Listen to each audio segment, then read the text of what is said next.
Hello future bees. Hello future bees. Hello નમસ્તે, હું સની વાત કરી રહ્યો છું ફ્યુચર બીસ કંપનીમાંથી. શું મારી વાત રિયા જોડે થઈ રહી છે? હા, હું રિયા બોલું છું. તમે કોણ બોલી રહ્યા છો? જી, હું સની વાત કરી રહ્યો છું ફ્યુચર બીસ કંપનીમાંથી. મેમ, મને ખબર પડી છે કે તમારે છે ને અમારી વીમા પોલિસી તમે આપણે હાલમાં લીધેલી છે, એના વિશે થોડા તમે નારાજ છો અને એમાં થોડો તમને જે છે તકલીફ થઈ રહી છે. તો મેં તમને છે ને મદદ કરવા માટે કોલ કર્યો છે. તો શું તમે મને જણાવી શકો છો કે કઈ બાબત તમને જે છે મુશ્કેલ પડી રહી છે સમજવામાં? હું શું મદદ કરી શકું આપની? હા, મને બધું સમજાતું નથી. અમારું વીમા પોલિસી છે અને તેમાં ઘણા એવા શબ્દો છે જે હું સમજતી જ નથી.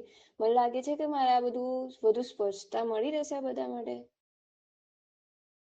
જી મેમ, મને દુઃખ છે કે તમે પોલિસી સંદર્ભે થોડી જે છે એ સમજી રહ્યા નથી અને આપને થોડો મુશ્કેલો જે છે અનુભવ કરી રહ્યા છો. કાંઈ વાંધો નહીં મેમ, હું તમને છે ને સરળ ભાષામાં જે છે ને સમજાવવાનો પ્રયત્ન કરીશ, બરોબર? અને શું તમે મને પૂછી શકો છો કે કયો ભાગ છે જે તમને સમજાતો નથી? તમે મને કહી શકો છો જે તમને સૌથી વધુ મુશ્કેલ પડે છે, તો મને છે ને સમજાવવામાં હું સરળ પડે. હા, અમુક શબ્દો છે જે મને સમજાતા નથી. કંઈક એવું જે છે કે કવરેજ અને પછી પ્રીમિયમ અને ક્લેમ ને એવું બધું છે, એ બધું ખૂબ જ જટિલ લાગે છે. ઓ, એવું છે એમ? હાજી મેમ, હવે મને સમજાઈ ગયું છે આપની પ્રોબ્લેમ શું છે. એક એક વાક્યમાં છે ને હું તમને એ શબ્દો જે છે એ સમજાવવાનો હું આપનો પ્રયત્ન કરીશ. તમે ધ્યાનથી સાંભળજો. જેમ કે કવરેજ છે ને એક રકમ છે, ઠીક છે, જે વીમા કંપની તમારા માટે ચૂકવે છે જ્યારે તમારે વીમા માટે તમારે જે છે ક્લેમ કરવાનો હોય, એટલે કે દાવો કરવાનો હોય, ત્યારે છે ને તમારી કોઈ મકાનની અથવા તમારી ચોરી થાય તો વીમા એ છે ને એ જે ભંડોળ, એ જે મની હોય છે ને એ તમને આપશે. એને કવરેજ કહે છે, ઠીક છે? સમજાય છે મેમ? હા.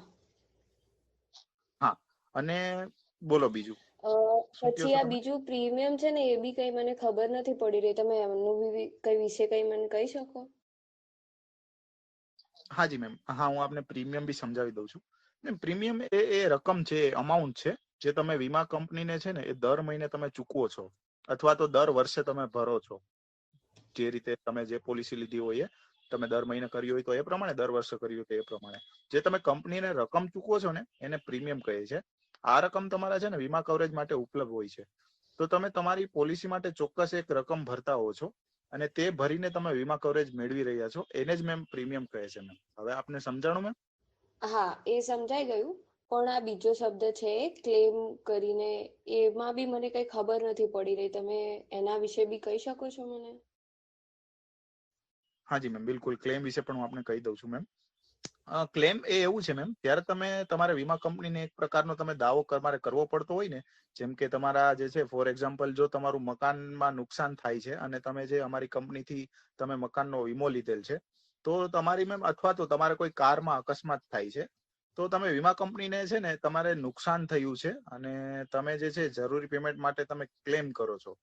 એટલે માની લો કે તમારે કોઈ એવું જે છે, તમે હોમ ઇન્સ્યોરન્સ લીધું છે અને તમારા મકાનમાં કઈ નુકસાન થાય છે, તો તમે છે ને અમારી કંપનીને કહી શકો છો કે મારે આ નુકસાન થયું છે અને મને છે ને તમે જે છે મેં વીમો તમારે હોમ ઇન્સ્યોરન્સ નો લીધો છે, તો તમે મને કંપની એની રકમ મને ચૂકવે. બેસિકલી એને ક્લેમ કહે છે મેમ. હવે સમજાઈ ગયું આપને? આ બધું તો મને ખૂબ જ જટિલ લાગે છે. મેં વિચાર્યું તો આ સૌથી સરળ રીતે સમજાવશો. જી મેમ, હું સમજી છું રિયા મેમ. મને દુઃખ છે કે તમને આ બહુ થોડું જટિલ લાગે છે અને આપને થોડો જે છે ખરાબ અનુભવ થઈ રહ્યો છે. તમારી પોલિસીને અને વીમા સંબંધિત ભાષા ખરેખર વધુ સરળ બનાવી શકી એના માટે મેમ છે ને એક હું તમને છે એ હંમેશા મુશ્કેલ થતું હોય છે મેમ. બરાબર. પણ હું તો 65 વર્ષની છું. આ બધા શબ્દો સમજી શકાય તેવા જ નથી. બહુ ગડબડ થઈ રહી છે. જી મેમ, તમારા પ્રશ્નો અને તમારી લાગણીઓને હું સંપૂર્ણ રીતે સમજુ છું રિયા મેમ. આ પ્રકારના વ્યવસાયિક જે છે કોમ્પ્લેક્સ શબ્દો છે ને ક્યારેક ક્યારેક છે ને વયસ્કો માટે થોડા મુશ્કેલ થતા હોય છે. તમારી જેવા છે જે મોટી એજ ના લોકો માટે આવા કોમ્પ્લેક્સ થોડા પ્રોફેશનલ વર્ડ્સ અને ટર્મ્સ છે થોડી મુશ્કેલ થતી હોય છે ક્યારેક ક્યારેક. જો તમે ઈચ્છો તો હું સરળ ભાષામાં તમારી પોલિસીનો જે સારાંશ છે એ આપને સમજાવવાનો પ્રયાસ કરી શકું છું મેમ, જો આપ કહો તો. અ આ બધું સમજવા માંગુ છું હું, પણ કઈ રીતે? હવે હું પણ બીજી વાર વીમા કંપની સાથે વાત કરવા માટે વધુ સમય ગુમાવવા પણ ઈચ્છતી નથી. હું સમજુ છું મેમ આપને. તમારું મૂલ્ય પણ આ હું સમજુ છું, તમારો કે સમય કિંમતી છે. જો તમે માનો તો હું તમારે એક ટૂંકું પોલિસી સારાંશમાં તમને છે ને એક ઈમેલ કરી દઉં છું આપને, ઠીક છે? જેથી તમને એકદમ સરળ ભાષામાં અને તમારી ગતિએ તમે એનો છે ને વાંચીને અભ્યાસ કરી શકો છો. હું અત્યારે મારી સ્પીડ પણ તમને લાગતી હોય સમજાવવામાં, તો હું આપને એક ઈમેલ કરી દઉં. ઈમેલમાં તમે સરળ રીતે તમારા ટાઈમે તમારી અનુકૂળતાએ એને ટાઈમ આપીને તમે એને વાંચો ને તો મેમ તમને કદાચ વધારે આઈડિયા આવી શકે મેમ. બરાબર. મને ખૂણાની બધી વિગતોની ખબર પડે તો હું શાંતિથી વાંચી શકું, પરંતુ તે તમામ શબ્દોનો વિચાર કોઈ સરળ અને સમજદાર ભાષામાં કોઈ ખુલાસો કરવા માટે. હા જી રિયાજી, તમને છે ને થોડી રાહત આપવા માટે હું તમને છે ને પોલિસી દસ્તાવેજના જે મૌલિક સંક્ષેપ છે ને એ તમે વાપરી શકો છો. મને તમારી જરૂરતોમાં પૂર્ણ રીતે મારા ખ્યાલથી એ તમને મદદ કરશે મેમ, મારા ખ્યાલથી. હવે મને એવું લાગે છે કે તમારો જવાબ ખૂબ સહજ રીતે સમજાવેલો છે. જી મેમ, હું મેમ તમને શ્રેષ્ઠ રીતે મદદ કરવા માટે પ્રયાસ કરી રહ્યો છું, અને હું સમજી શકું છું કે તમારી પાસેથી વધુ સ્પષ્ટતા ન મળે તો તમારા મનમાં થોડી ચિંતાઓ હોઈ શકે છે. હા, પરંતુ છતાં હું હજુ પણ એક વિચાર છોડતી નથી. કદાચ હું બીજા વિકલ્પો પણ વિચારી રહી છું. તમારા ખ્યાલમાં મેમ હું તમને જણાવવા માંગુ છું કે જ્યાં સુધી તમે તમારી સગાઈ કરેલા વીમા પોલિસીથી સંતુષ્ટ ન હો ત્યાં સુધી તમે અમારી કંપની સાથે કંઈક પણ કરવાનું વિચારી શકો છો. હું હંમેશા અહીં જ છું અને હું વાતચીત કરવા મદદ કરવા માટે પણ હું તૈયાર છું. અન્ય કોઈ સહાયતાની જરૂર હોય તો હું ગમે ત્યારે તૈયાર છું મેમ. તમારો આભાર સની. જો હું વધુ વિકલ્પો વિશે વિચારું તો તમે મને 10 બીજી વાર વાત કરી શકો છો? બીજી વાર જ્યારે તમે હજુ પણ સ્વીકાર્ય જવાબ માટે પ્રશ્ન કરો છો, હું તમારું સંપૂર્ણ માર્ગદર્શન આપવા માટે રાહ જોઈશ. તમે ગમે ત્યારે મને કોલ કરો મેમ. 24/7 હું અહીં અવેલેબલ છું. આભાર સની તમારો. મને તમારો અભિનંદન છે.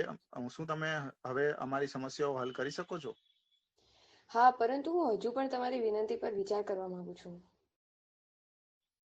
મને લાગ્યું છે કે રિયાજી, મારે લાગણી છે કે તમે આપણા સાથે પછીથી વધુ વાત કરી શકો. હવે મતલબ હવે આપણે પછી વાત કરશું. એવું હોય તો તમને અત્યારે સમજાઈ ગયું હોય, બીજા પ્રશ્નો એવું હોય તો આપણે પછી વાત કરીશું મેમ. તમે પેલા આ સમજી લો. વાત તો કરવા માંગુ છું, પરંતુ મારા પાસે થોડો ટાઈમનો અભાવ છે, તો હું કયા ટાઈમે તમને કોલ કરી શકું છું?